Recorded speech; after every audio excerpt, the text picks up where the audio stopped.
भी क्लास। तो आज हम अपनी क्लास 9th का chapter fundamental unit of life को आगे कंटिन्यू कर रहे हैं।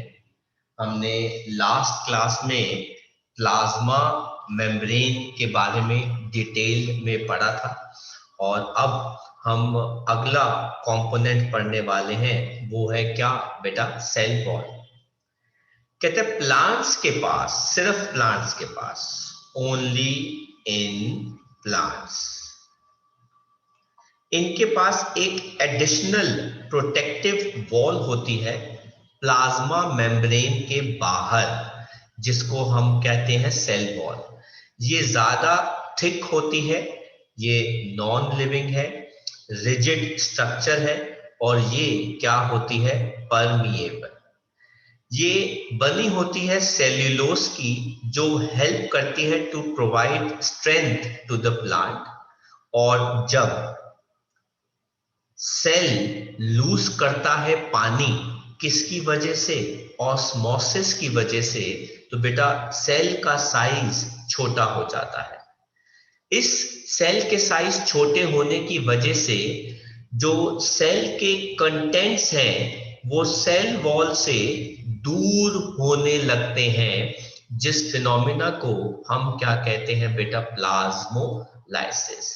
अब देखिए बेटा, ये एक सेल है और ये सेल के कंटेंट्स हैं। अब जैसे ही, और ये बेटा एक और वॉल हो गई बाहर की, जिसको हम क्या कहते हैं? Cell wall. तो ये हो गई सेल वॉल। इसके अंदर वाली मेम्ब्रेन जो है बेटा वो हो गई प्लाज्मा मेम्ब्रेन।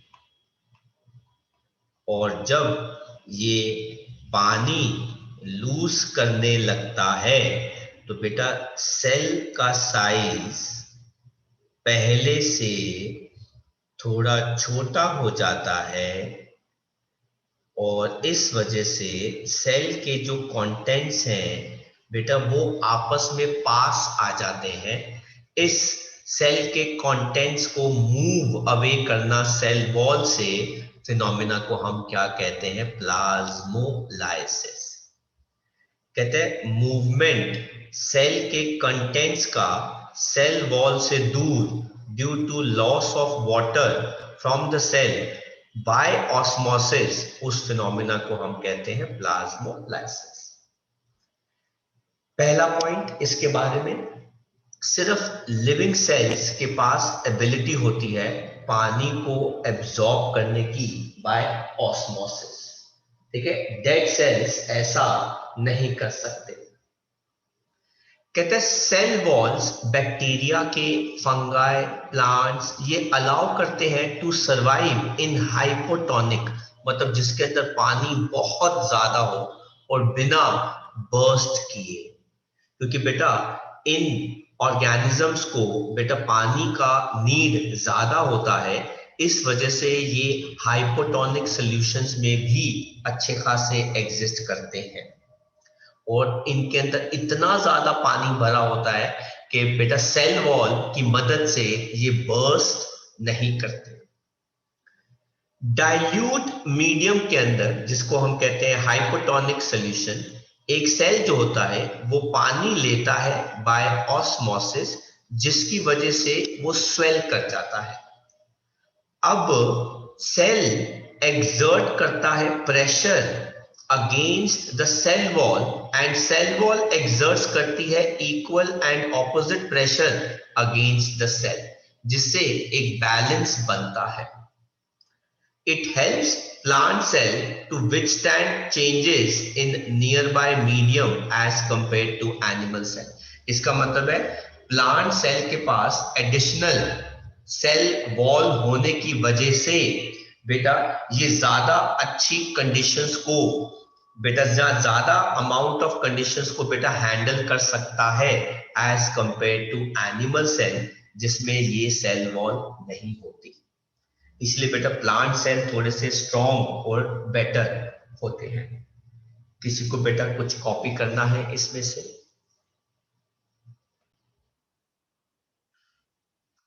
हम बात करते हैं सेल वॉल के फंक्शंस की। इसका पहला फंक्शन क्या है? ये मेंटेन करती है प्लांट्स सेल की शेप को, ये उनको ड्राई होने नहीं देती, ये इंटरनल स्ट्रक्चर को और प्लाज्मा मेम्ब्रेन को भी प्रोटेक्ट करती है सेल वॉल, और ये मदद करती है एक्सचेंज ऑफ मटेरियल्स के अंदर इन एंड आउट। एक चीज याद रखना बेटा, सेल वॉल जो होती है वो फुली परमिएबल होती है, मतलब वो हर चीज को अंदर बाहर आने जाने देगी। लेकिन जो बेटा सेल मेम्ब्रेन होती है बेटा, वो क्या होती है? सेमी परमिएबल होती है या सिलेक्टिवली परमिएबल होती है, वो सिर्फ स्पेसिफिक चीजों को ही अंदर बाहर आने जाने देती है। ये कॉपी कर लीजिए। तो अब हम बात करते हैं सेल वॉल के बारे में।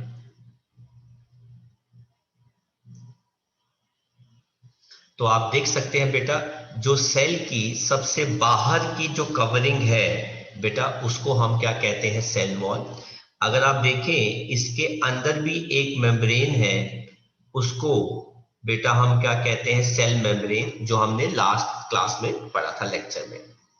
कहते हैं ये एनिमल सेल में एब्सेंट होती है, ये सेल्यूलोज की बनी होती है, ये नॉन लिविंग होती है बेटा, ये फुली परमिएबल होती है, हमने पढ़ लिया इसके बारे में। ये रिजिड है, ये प्लांट्स में प्रेजेंट है, फंगाई में है, बैक्टीरिया के अंदर होती है। इसके फंक्शन होते हैं to provide shape, mechanical strength, ठीक है, and it is freely permeable. इसका मतलब है इट अलाउज एंट्री और एग्जिट टू सारे material inside and outside the cell. समझ में आ गया बेटा ये पार्ट? Yes sir. तो बेटा सेल मेम्ब्रेन और सेल वॉल में सर फिर फर्क क्या हो गया? बेटा सेल मेम्ब्रेन पतली, डेलिकेट और इलास्टिक कवरिंग होती है सारे सेल्स की, लेकिन ये थिक, रिजिड और सबसे आउटर कवरिंग होती है सिर्फ प्लांट सेल के अंदर और बैक्टीरिया एंड फंगाई के अंदर। सेल मेम्ब्रेन प्रोटीन्स की, लिपिड्स की, कार्बोहाइड्रेट्स की बनी होती है, लेकिन सेल वॉल किसकी बनी होती है बेटा? सेल्यूलोज की। ये सिलेक्टिवली परमिएबल होती है, ये फुली परमिएबल होती है। और सेल मेम्ब्रेन लिविंग होती है, लेकिन सेल वॉल जो है बेटा वो क्या होती है? Non living. तो ये डिफरेंसेस भी काफी इंपॉर्टेंट है, तो आप इनको कॉपी कर सकते हैं। तो इसके बाद हम बात करते हैं अगले सेल ऑर्गेनल के बारे में, जिसका नाम क्या है? न्यूक्लियस। एंड ये बहुत ही इंपॉर्टेंट है। अगर आप देखो, ये है बेटा हमारे न्यूक्लियस का स्ट्रक्चर। तो मतलब पूरे सेल के सेंटर में बेटा क्या होता है? न्यूक्लियस होता है। अब इसके अंदर क्या क्या चीजें होती हैं बेटा? कहते हैं ये लार्जेस्ट और सबसे इंपॉर्टेंट सेल ऑर्गेनल माना जाता है सेल का। सर क्यों? क्योंकि इसके अंदर सारी हेरिडिटी इंफॉर्मेशन होती है। Sir about what? About a species. कोई भी स्पीशीज या कोई भी ऑर्गेनिज्म वो वैसा क्यों है या उसकी शेप ऐसी क्यों है? क्योंकि बेटा उसके न्यूक्लियस के अंदर बेटा कौन सी इंफॉर्मेशन होती है? हेरिडिटी इंफॉर्मेशन होती है। ये हेरिडिटी इंफॉर्मेशन सब स्पीशीज की, ऑर्गेनिजम्स की अलग अलग होती है। ये बना होता है बेटा, सबसे पहले तो इसके अंदर आती है न्यूक्लियर एनवेलोप होता है। तो जो न्यूक्लियर एनवेलोप है वो आप ये देख सकते हैं बेटा, वो क्या है? न्यूक्लियर एनवेलोप, जो सबसे बाहर का पोर्शन होता है। इसके अंदर क्या होता है बेटा? न्यूक्लियोप्लाज्म। ये देखो बेटा, ये सारा मटेरियल जो है ना, ये रहा बेटा न्यूक्लियोप्लाज्म। जैसे सेल के अंदर साइटोप्लाज्म होता है, वैसे न्यूक्लियस के अंदर न्यूक्लियोप्लाज्म होता है। फिर होता है बेटा इसके अंदर न्यूक्लियोलस। न्यूक्लियस के सेंटर में बेटा क्या होता है? न्यूक्लियोलस। जैसे बेटा सेल के सेंटर में क्या होता है? न्यूक्लियस। न्यूक्लियस के सेंटर में बेटा क्या होता है? न्यूक्लियोलस। इसके बाहर होता है क्रोमेटिन मटेरियल। सर न्यूक्लियोलस के अंदर सर कुछ और नहीं होता? हाँ जी बेटा, सारी जेनेटिक इंफॉर्मेशंस होती हैं बेटा, जो डिवाइडेड होती हैं, जो न्यूक्लियस को बना के बॉन्ड करके रखती है, पर हम उसके अंदर का डिटेल स्ट्रक्चर जो है वो नहीं पूछेंगे। और न्यूक्लियस के सरफेस के ऊपर छोटे छोटे बेटा पोर्स होते हैं, जिनको हम कहते हैं, आप देख सकते हैं ना बेटा, ये छोटे छोटे पोर्स, इनको हम क्या कहते हैं? Nuclear pores. तो बेटा न्यूक्लियस का खुद का स्ट्रक्चर भी काफी बेटा डिफिकल्ट होता है। न्यूक्लियस का बेटा फंक्शन क्या होता है? इट कंट्रोल्स सारी मेटाबॉलिक एक्टिविटी सेल की, मतलब सेल के बारे में सारा काम जो है वो बेटा न्यूक्लियस की जिम्मेदारी होती है। ठीक है, ये सारी जेनेटिक इंफॉर्मेशन जो है वो स्टोर करके रखता है किसी भी स्पीशीज, किसी भी ऑर्गेनिज्म की। ठीक है, और जितने भी हेरिडिटरी ट्रेट्स होते हैं जो किसी पेरेंट से कहां चले जाते हैं, उनके ऑफस्प्रिंग्स, उनके बच्चों में, तो बेटा वो इसी न्यूक्लियस की मदद से जाते हैं, क्योंकि इसके अंदर वो सारे हेरिडिटरी ट्रेट्स होते हैं। तो आई होप आपको कॉन्सेप्ट समझ में आया बेटा। ये एक सिंपल सा न्यूक्लियस यस का सर। डायग्राम जो है आप ड्रॉ कर सकते हैं। तो बेटा अगला जो हमारा पार्ट है, जो हमने अभी डिस्कस किया, वो है न्यूक्लियस। तो न्यूक्लियस क्या होता है बेटा? ये एक डेंस स्फेरिकल या ओवल ऑर्गेनल होता है।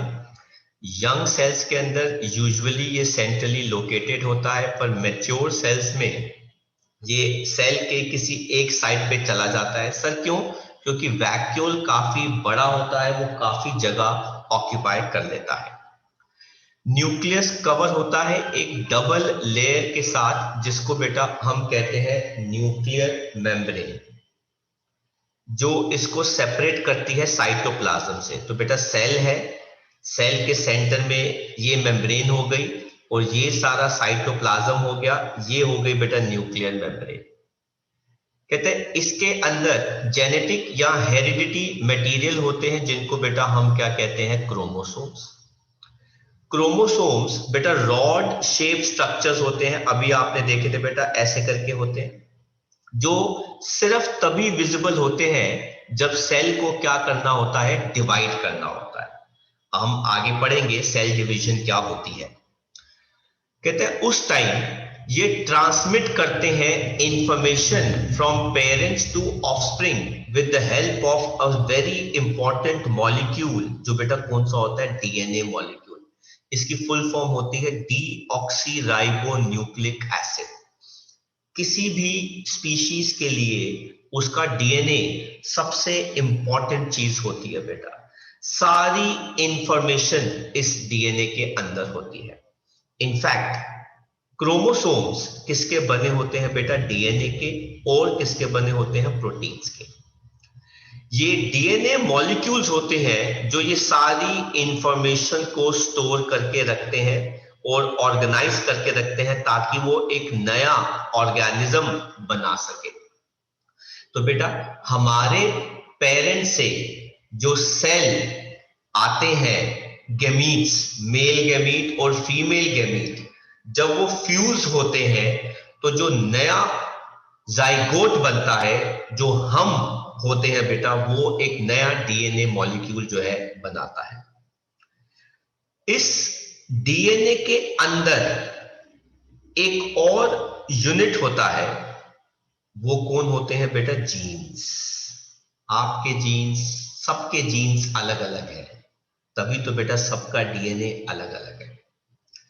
90%, 60%, 40% हमारा डीएनए मैच कर जाएगा। सर क्यों? क्योंकि हम इंसान हैं, हम ह्यूमन बीइंग है, बट फुली किसी का भी डीएनए मैच नहीं कर सकता। नॉर्मल कंडीशंस के अंदर DNA is found as a part of chromatin material which is visible और इंटैंगल्ड होता है एज ए मास, जिनको हम थ्रेड लाइक स्ट्रक्चर्स कहते हैं, क्रोमैटिन मटेरियल। लेकिन सेल डिवीजन के दौरान ये क्रोमैटिन मटेरियल अपने आप को ज्यादा अच्छे से ऑर्गेनाइज करता है और क्या बना लेता है, क्रोमोसोम्स। एक सिंगल सेल दो सेल्स में डिवाइड होता है जिनको हम क्या कहते हैं, डॉटर सेल्स। और इसको कौन कंट्रोल करता है, न्यूक्लियस। मतलब हर सेल दो में ही डिवाइड होगा, ये न्यूक्लियस कंट्रोल करता है।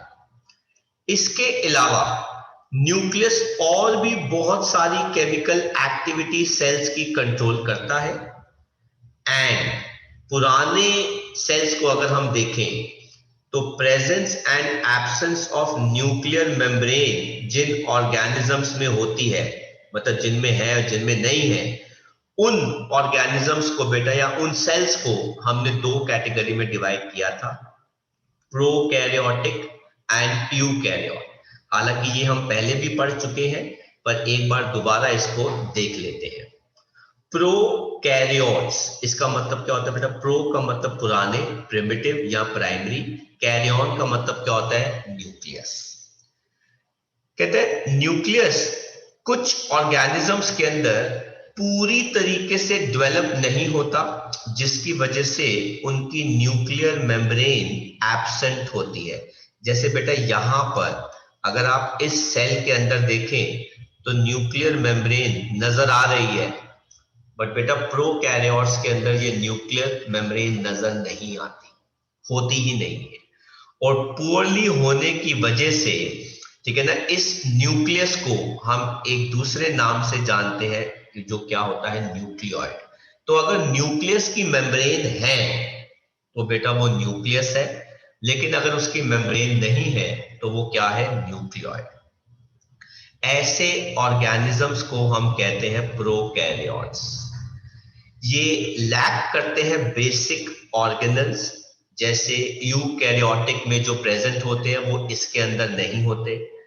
प्रोकैरियोटिक में कौन कौन से आते हैं भाई ऑर्गेनिजम्स, बैक्टीरिया, क्लोरोफिल इन फोटोसिंथेटिक बैक्टीरिया, वो मेम्ब्रेनस वेसिकल्स होते हैं, बैग जैसे स्ट्रक्चर्स में होते हैं, लेकिन वो प्लास्टिड्स जो होते हैं यूकैरियोट्स में मेम्ब्रेन के साथ होते हैं। इसमें से बेटा किसी को कुछ कॉपी करना है, कुछ पूछना है, कुछ समझ में नहीं आया? लेकिन इसके अलावा अगर हम प्रोकैरियोट्स के अलावा अगर हम यूकैरियोट्स को देखें बेटा, तो ये वो ऑर्गेनिजम्स होते हैं जिनके अंदर न्यूक्लियस के पास एक अच्छी खासी मेम्ब्रेन होती है, न्यूक्लियर मेम्ब्रेन, और इनके पास ऑर्गेनल्स जो होते हैं वो वेल डेवलप्ड होते हैं। ठीक है, तो ये एक बहुत ही इंपॉर्टेंट टेबल है जो एनसीईआरटी में भी दे रखा है, और इसके ऊपर बेस्ड क्वेश्चंस भी आए हुए हैं दो बार, जो हमने बेटा पिछली क्लास में डिस्कस किए थे। प्रोकैरियोटिक सेल्स का साइज बहुत छोटा होता है, 1 to 10 माइक्रोमीटर, और ये बड़े होते हैं 5 to 100 माइक्रोमीटर। कहते हैं प्रोटोप्लाज्म इसके अंदर जो होता है वो रिजिड होता है और it can withstand pressure and temperature changes, लेकिन इसके अंदर जो प्रोटोप्लाज्म है वो फ्लूइड जैसा है, वो काफी सेंसिटिव होता है टेम्परेचर और प्रेशर को लेकर। इसीलिए आपने देखा होगा बेटा बैक्टीरिया जो हैं बेटा वो बहुत हाई टेम्परेचर भी बर्दाश्त कर लेते हैं, वो इसी रीजन की वजह से। प्रोकैरियोटिक्स के अंदर वेल डिफाइंड न्यूक्लियस नहीं होता, लेकिन इनके अंदर वेल डिफाइंड न्यूक्लियस होता है। इसके अंदर सिंगल क्रोमोसोम होते हैं, यूकैरियोट्स में आप ज्यादा क्रोमोसोम अकोमोडेट कर सकते हैं। ऑर्गेनल्स के पास मेम्ब्रेन नहीं होती, इनके अंदर सारे ऑर्गेनल्स मेम्ब्रेन के साथ होते हैं। ये सिंपल फिजन से डिवाइड करते हैं, जिसका मतलब क्या होता है, ना ही माइटोसिस होता है ना ही मियोसिस होता है। सेल डिवीजन में ये दो नाम बहुत इंपॉर्टेंट होते हैं, लेकिन माइटोसिस या मियोसिस यूकैरियोटिक सेल्स करते हैं। प्रोकैरियोटिक सिंपल डिवाइड हो जाएंगे दो हिस्सों में, जैसे एक अमीबा होता है ना, वो धीरे धीरे धीरे धीरे दो हिस्सों में डिवाइड होने लग जाता है, ठीक है, और बाद में दो अमीबा बन जाते हैं छोटे छोटे। ठीक है, तो ये सिंपल डिवीजन हो जाता है, लेकिन यूकैरियोटिक के अंदर डिवीजन इतना सिंपल नहीं होता। तो example bacteria, cyanobacteria, blue green algae, और यूकैरियोटिक में सारे बाकी के ऑर्गेनिजम्स आते हैं। इनके मैं आपको स्ट्रक्चर्स भी दिखाता हूं। तो आप देख सकते हैं बेटा, ये स्ट्रक्चर्स हमने पिछली क्लासेस में ड्रॉ करे थे। ठीक है, प्रोकैरियोटिक सेल, ये देखो बेटा न्यूक्लियर मटेरियल बिखरा हुआ है, इसीलिए बेटा इसको हम क्या नाम से जानते हैं, न्यूक्लियोइड। लेकिन इसके अंदर बेटा न्यूक्लियस की देखो प्रॉपर मेम्ब्रेन है ना। ये बेटा हमने इसको कट करके दिखाया हुआ है, बट न्यूक्लियस ऐसा नहीं होता, इसकी देखो प्रॉपर न्यूक्लियर मेम्ब्रेन है, तो इसलिए इसको बेटा हम क्या कहते हैं, न्यूक्लियस कहते हैं। और इसके अंदर देखो मटेरियल सारा बिखरा हुआ है, कोई भी नहीं है, लेकिन यहाँ पे देखो आपके पास हर ऑर्गेनल की मेम्ब्रेन है ना, वो कवर हुआ हुआ है हर मेम्ब्रेन के साथ। तो यूकैरियोटिक के अंदर सारे ऑर्गेनल्स की मेम्ब्रेन होती है। ये होते हैं हमारे prokaryote and eukaryote, membrane bound organelles. तो यूकैरियोट्स के अंदर सब कुछ है, न्यूक्लियोलस भी है, न्यूक्लियस भी है, माइटोकॉन्ड्रिया भी है, राइबोसोम्स भी है। पर प्रोकैरियोट्स के अंदर क्या है, न्यूक्लियोइड, सेल वॉल है, सेल मेम्ब्रेन है, ठीक है, कुछ राइबोसोम भी है, पर मेम्ब्रेन बाउंड ऑर्गेनल्स नहीं होते। तो this is known as prokaryote. इसके बाद बेटा हमने सेल वॉल पढ़ लिया, सेल मेम्ब्रेन पढ़ लिया, हमने न्यूक्लियस पढ़ लिया। अब हम पढ़ने जा रहे हैं फोर्थ, वो है साइटोप्लाज्म। अगर बेटा ये सेल वॉल है, ये सेल मेम्ब्रेन है, ये न्यूक्लियस है, तो इसके अंदर का तो जेली लाइक फ्लूइड है, उसको बेटा हम क्या कहते हैं, साइटोप्लाज्म। कहते हैं जब हम अपना चीक सेल या अनियन पील को स्टडी करते हैं माइक्रोस्कोप के अंदर, तो हम एक बहुत बड़ा पोर्शन एक सेल का देखते हैं which is covered by a cell membrane and it is not affected by a stain. तो प्रोबेबली अभी हमारे पास इतना मतलब टाइम नहीं है कि हमने प्रैक्टिकल क्लास जो है वो रख पाए, क्योंकि ऑनलाइन क्लास चल रही है।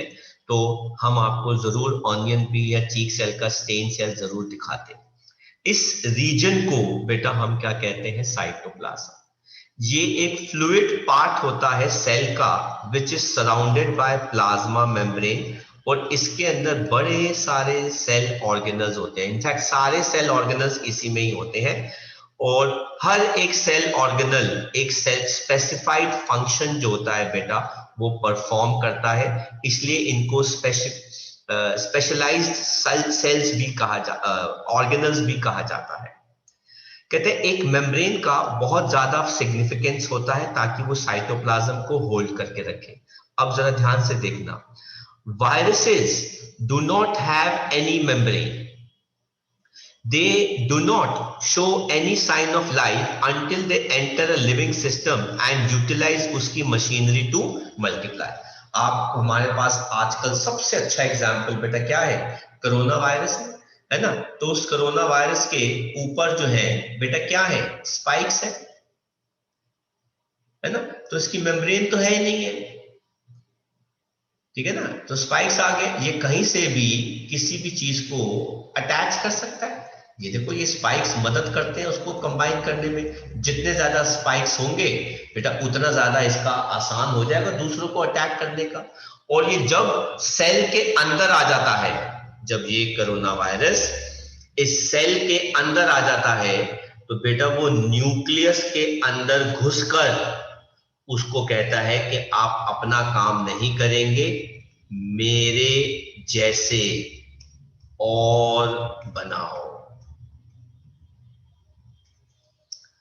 तो ये वायरस जो है वो क्या करता है, बॉडी के अंदर घुसता है, सेल के अंदर, न्यूक्लियस के अंदर जाता है, उसको कहता है कि आप जो काम कर रहे थे उसको छोड़ दो, आप मेरे जैसे और बनाओ।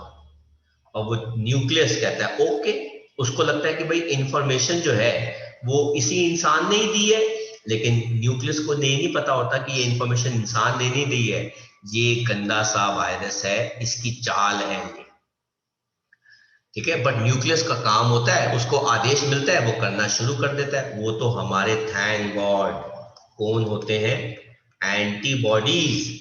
जो हमको हेल्प करते हैं इस कोरोना वायरस को मारने में।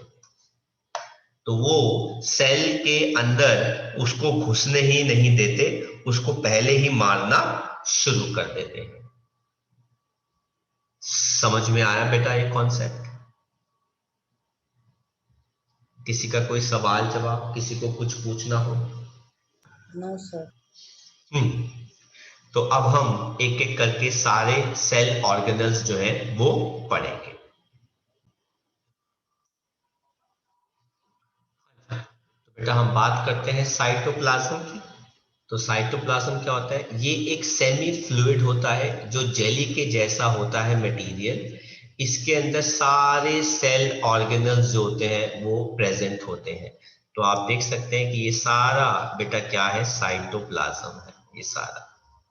द कंटेंट्स एक लिविंग सेल के जिनके अंदर सारे सेल ऑर्गेनल्स होते हैं, ठीक है ना, और प्लाज्मा मेम्ब्रेन से प्रोटेक्टेड होता है, वो क्या बनाता है? प्रोटोप्लाज्म। तो सर ये प्रोटोप्लाज्म क्या होता है? प्रोटोप्लाज्म होता है प्लाज्मा मेम्ब्रेन प्लस साइटोप्लाज्म। इन दोनों को मिलाकर हमारे पास क्या नाम आया है? प्रोटोप्लाज्म। कहता है it is differentiated into nucleus and cytoplasm. तो साइटोप्लाज्म, ठीक है ना, हम इसको स्प्लिट कर देंगे, ठीक है ना, तो हमारे पास क्या आ जाएगा? न्यूक्लियस आ जाएगा और साथ में क्या आ जाता है? साइटोप्लाज्म आ जाता है। इसके फंक्शंस क्या होंगे? ये साइट है मेटाबॉलिक एक्टिविटीज की जो सेल्स के अंदर होती हैं, और it helps in exchange of material. जितना भी मटेरियल सेल से अंदर बाहर आना जाना है वो सब इन्हीं से ही आता है। तो let us understand cell organelle. सबसे पहला सेल ऑर्गेनल जो हम पढ़ने वाले हैं वो है एंडोप्लाज्मिक रेटिकुलम। उसको हम क्या कहते हैं? ER शॉर्ट फॉर्म के अंदर, क्योंकि काफी बड़ा नाम है। कहता है ये एक कॉन्टिन्यूअस मेम्ब्रेन होती है बिटवीन आउटर न्यूक्लियर मेम्ब्रेन और प्लाज्मा मेम्ब्रेन के साथ। तो ये एक तरह की कॉन्टिन्यूअस मेम्ब्रेन होती है। तो ER में तीन चीजें होती हैं बेटा, सिस्ट्रेनस, वेसिकल्स और ट्यूब्यूल्स। कहते हैं ER दो टाइप की होती है, एक होती है रफ ER और दूसरी क्या होती है बेटा? Smooth ER। अब ये रफ ER स्मूथ ER कैसे पहचानेंगे? ये देखो बेटा, ये स्मूथ ER है और आप देख सकते हैं बेटा इसके ऊपर, इधर देखो बेटा, इसके ऊपर छोटी छोटी dot dot dot dot dot dot बनी हुई है बेटा, इसे कहते हैं रफ ER। क्योंकि ये जो डॉट्स होती हैं ये बेटा किसकी होती है? राइबोसोम्स की होती है। ये डॉट्स किसकी होती है? राइबोसोम्स की। तो बेटा यहाँ पे आप देख सकते हैं सेंटर में क्या हो गया? न्यूक्लियस। न्यूक्लियस के बेटा बाहर उसकी मेम्ब्रेन हो गई, और मेम्ब्रेन के साथ जो डॉट डॉट डॉट डॉट है वो राइबोसोम्स हो गए। ये हो गया रफ ER क्योंकि इसके साथ राइबोसोम्स है। ये हो गया स्मूथ ER। समझ में आया बेटा ये पार्ट? Yes sir. किसी को कोई डाउट बेटा, कोई दिक्कत परेशानी बेटा? तो अभी हमने एंडोप्लाज्मिक रेटिकुलम के स्ट्रक्चर को पढ़ा, समझा, अंडरस्टैंड किया। अब हम बात करते हैं इसके फंक्शंस की। कहते हैं ये सेल को इंटरनल सपोर्ट देती है और हेल्प करती है टू ट्रांसपोर्ट सब्सटेंसेस न्यूक्लियस से बाहर या न्यूक्लियस के अंदर and so on. Rough ER is a site of protein synthesis. बेटा very important, रफ ER का होना बहुत जरूरी है, क्योंकि ये ही प्रोटीन को बनाती है। और बेटा अगर हम यंग लोग हैं तो हमको प्रोटीन्स बहुत ज्यादा चाहिए, क्योंकि हमारी बॉडी की डेवलपमेंट प्रोटीन की वजह से ही होती है। और जो स्मूथ ER होती है बेटा वो सिंथेसाइज करती है फैट्स और लिपिड्स को हमारी बॉडीज के अंदर। तो बेटा लिपिड्स, ठीक है ना, जो फैट्स बनाते हैं उनको सिंथेसाइज करती है। इसके अलावा very important function smooth ER liver cells के अंदर डिटॉक्सिफाई करती है पॉइजन्स एंड ड्रग्स को। अगर बाय चांस आपकी फूड हैबिट अच्छी नहीं है, कभी आप यहां से कुछ खाना खा रहे हो, कभी आप वहां से कुछ खाना खा रहे हो, तो बेटा तो कुछ ना कुछ पॉइजनस सब्सटेंसेस बहुत छोटे छोटे अमाउंट में हमारी बॉडी में एंटर कर जाते हैं। फूड के अंदर भी होते हैं और वैसे भी होते हैं, उनको डिटॉक्सिफाई करती है। बेटा ये बहुत जरूरी फंक्शन होता है स्मूथ ईआर का, और ये बहुत बार पूछा जाता है। ये मेम्ब्रेन बायोजेनेसिस, सर इसका मतलब क्या होता है? ये बेटा प्लाज्मा मेम्ब्रेन बनाने में मदद करती है। बायोजेनेसिस का मतलब होता है टू सिंथेसाइज मेम्ब्रेन, आपको मेम्ब्रेन सिंथेसाइज करने में हेल्प करती है। किसी का कोई डाउट? हम बात कर रहे हैं एंडोप्लाज्मिक रेटिकुलम की। कहता है ईआर एक नेटवर्क है ट्यूब्स का जैसे स्ट्रक्चर्स का, जो रन करते हैं साइटोप्लाज्म के थ्रू। कुछ पार्ट्स इसके कनेक्टेड होते हैं न्यूक्लियर मेम्ब्रेन के साथ, और कुछ जो है इसके कनेक्टेड होते हैं सेल मेम्ब्रेन के साथ। That means it can be, इसका one end can be attached to nuclear membrane and कईयों का one of the end is attached to cell membrane. In fact ER membrane similar होती है प्लाज्मा मेम्ब्रेन के जैसी ही। ER की अलग अलग शेप होती है डिफरेंट सेल्स के अंदर, एंड ये बनाती है एक नेटवर्क सिस्टम। और ये दो टाइप की होती है, एक होती है बेटा रफ ईआर जो हमने अभी पढ़ा, और एक क्या होती है स्मूथ ईआर। अब रफ ईआर और स्मूथ ईआर में फर्क क्या है बेटा? तो फर्क ये हो गया कि रफ ईआर के अंदर राइबोसोम्स अटैच्ड होते हैं बाहर के सरफेस पर, लेकिन स्मूथ ईआर के अंदर राइबोसोम्स अटैच नहीं होते सरफेस पर। कहता है राइबोसोम्स जो प्रेजेंट होते हैं ईआर में, वो प्रोटीन बनाने में मदद करते हैं। Very very important statement. तो किसका काम होता है प्रोटीन सिंथेसिस का? राइबोसोम्स का।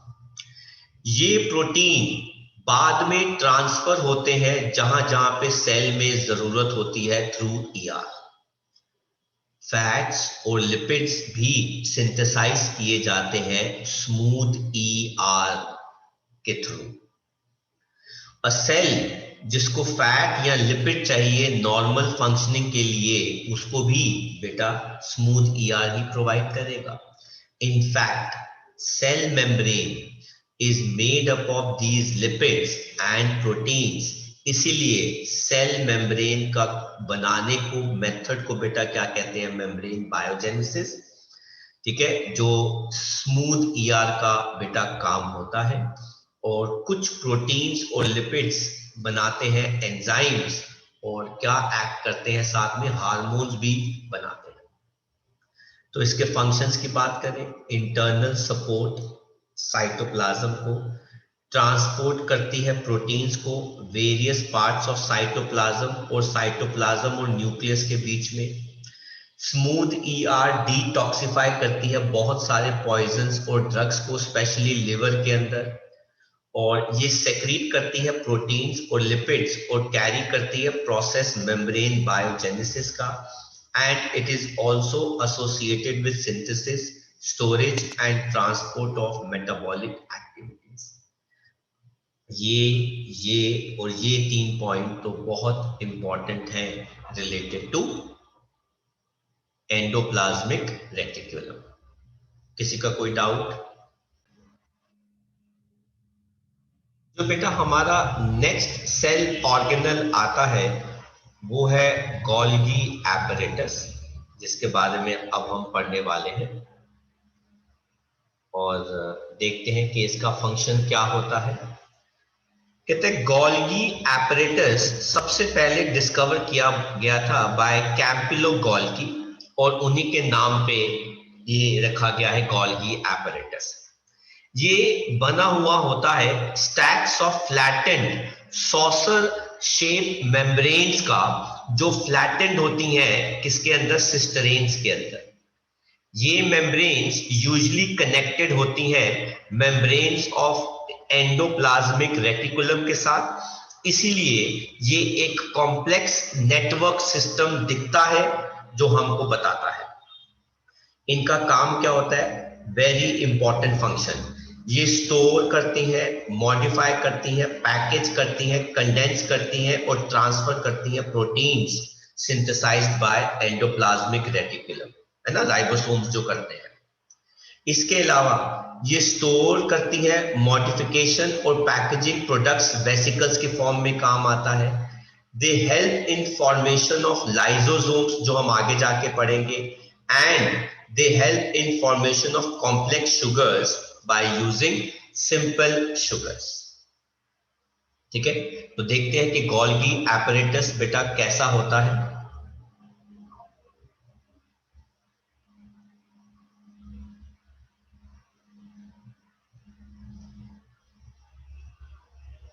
तो ये आ गया बेटा हमारा गोल्गी एपरेटस। ये फर्स्ट डिस्कवर किया गया था बाय कैमिलो गोल्गी 1898 के अंदर। ठीक है, ये देखो बेटा कुछ ऐसा नजर आता है गोल्गी एपरेटस। बेटा शुरुआत में तो प्रॉपर मेम्ब्रेन है, आप देख सकते हैं, जो रन करती है, बाद में जाके छोटे छोटे छोटे छोटे आ जाते हैं पोर्स, जिनको हम कहते हैं सिक्रीटरी वेसिकल्स। जो न्यूली बन रहा होता है उनको हम क्या कहते हैं, वेसिकल्स।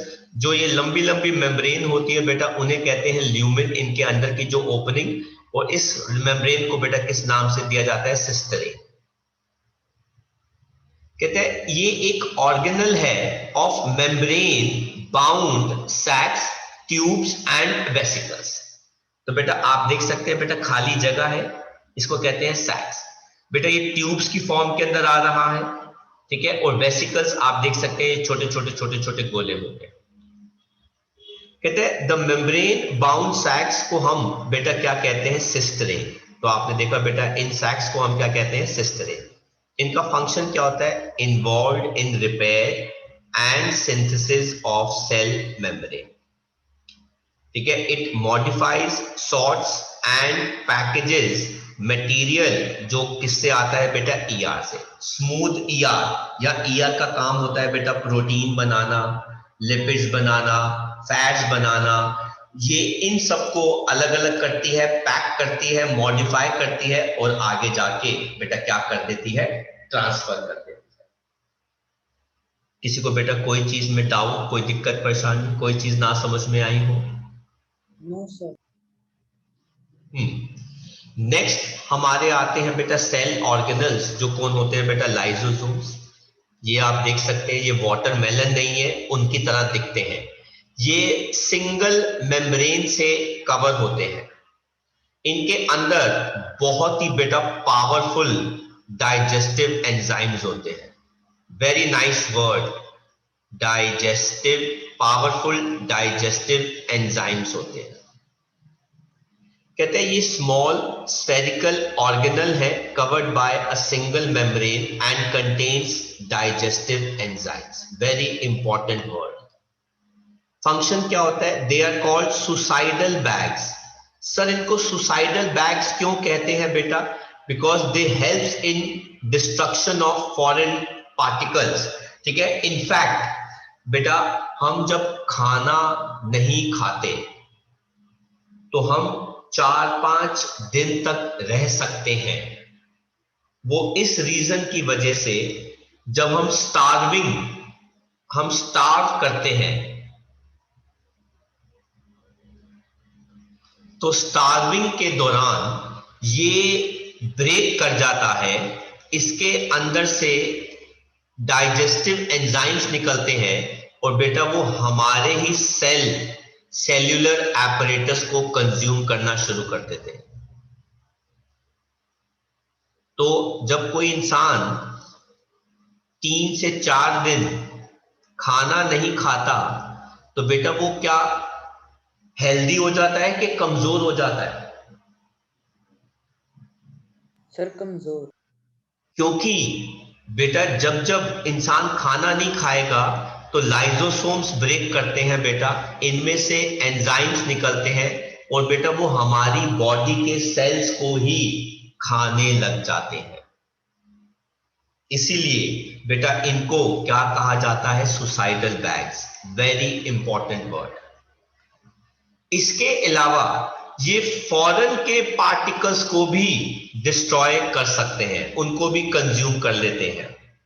ये इंट्रा मतलब सेल के अंदर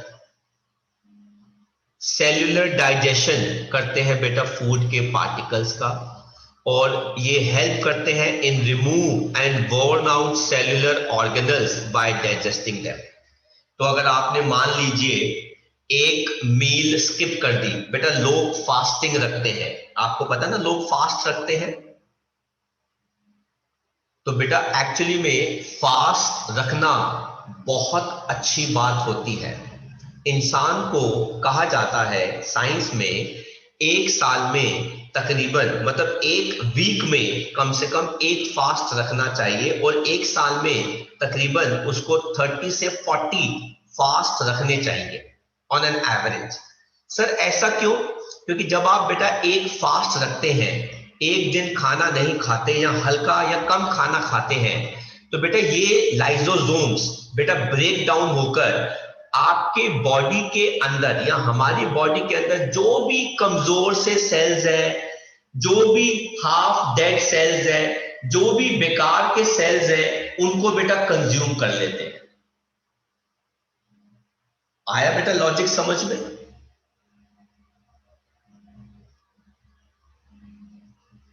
हेलो बेटा, लॉजिक समझ में आया बेटा मेरा? Yes sir. तो इसीलिए बेटा कहा जाता है कि फास्टिंग जो है वो अच्छी होती है, इंपॉर्टेंट होती है। तो बेटा फास्ट रखना किसी भी एज में अच्छी बात होती है, क्योंकि उससे आपकी बॉडी के अंदर, वैसे तो छोटी एज में बेटा आपको जरूरत नहीं है, बट यस एक मैच्योर एज में फास्टिंग इज वेरी इंपॉर्टेंट, क्योंकि हमारी बॉडी के अंदर जितने भी पुराने या ऑलमोस्ट डेड सेल्स होते हैं या हाफ डेड सेल्स होते हैं या बोर्न आउट सेल्स होते हैं, वो जो है बेटा वो रिमूव हो जाते हैं, क्योंकि लाइसोसोम्स उनको सबसे पहले उनको खत्म कर देते हैं, उनको डाइजेस्ट कर देते हैं। राइट, तो आगे बढ़ते हैं। माइटोकॉन्ड्रिया अभी हम पढ़ते हैं, हम जाते हैं वापस हमारे नोट्स के पास जहां पे हम इनके बारे में पढ़ेंगे। लाइसोसोम्स कहते हैं they are sac like small और स्फेरिकल स्ट्रक्चर्स होते हैं, जिनके पास एक सिंगल मेम्ब्रेन होती है, और इनके अंदर क्या होते हैं, डाइजेस्टिव एंजाइम्स। तो यहाँ पे हम एक वर्ड ऐड कर देते हैं, डाइजेस्टिव एंजाइम्स। कहते हैं एंजाइम्स ये प्रोड्यूस्ड करते हैं बाय रफ ईआर, और लाइसोसोम्स बनाते हैं कौन, गोल्गी एपरेटस या गोल्गी कॉम्प्लेक्सेस। ये एनिमल सेल्स में और मेरिस्टेमेटिक सेल्स ऑफ कुछ प्लांट्स में अच्छे खासे पाए जाते हैं। इनका फंक्शन क्या होता है, help in breaking down large molecules cell के, they help to fight against bacteria, viruses, and they have powerful digestive enzymes, very important function। और ड्यूरिंग स्टार्वेशन लाइसोसोम जो होते हैं वो हमारे ही सेल्यूलर ऑर्गेनल्स को एक्ट करके उन्हीं को डाइजेस्ट कर लेते हैं, जिसकी वजह से एक सेल की डेथ हो जाती है। इसलिए हम लाइसोसोम्स को क्या कहते हैं, सुसाइडल बैग्स। मतलब हमारे शरीर में, ठीक है, हमारे ही सेल्स को ये खाना शुरू कर देते हैं। दैट्स व्हाई इनको हम सुसाइडल बैग्स के नाम से भी जानते हैं। तो ऐसे नाम से अक्सर टीचर्स जो हैं वो चीजें पूछ सकती हैं कि क्या इनके नाम है, सुसाइडल बैग्स किनको कहते हैं, यू नो।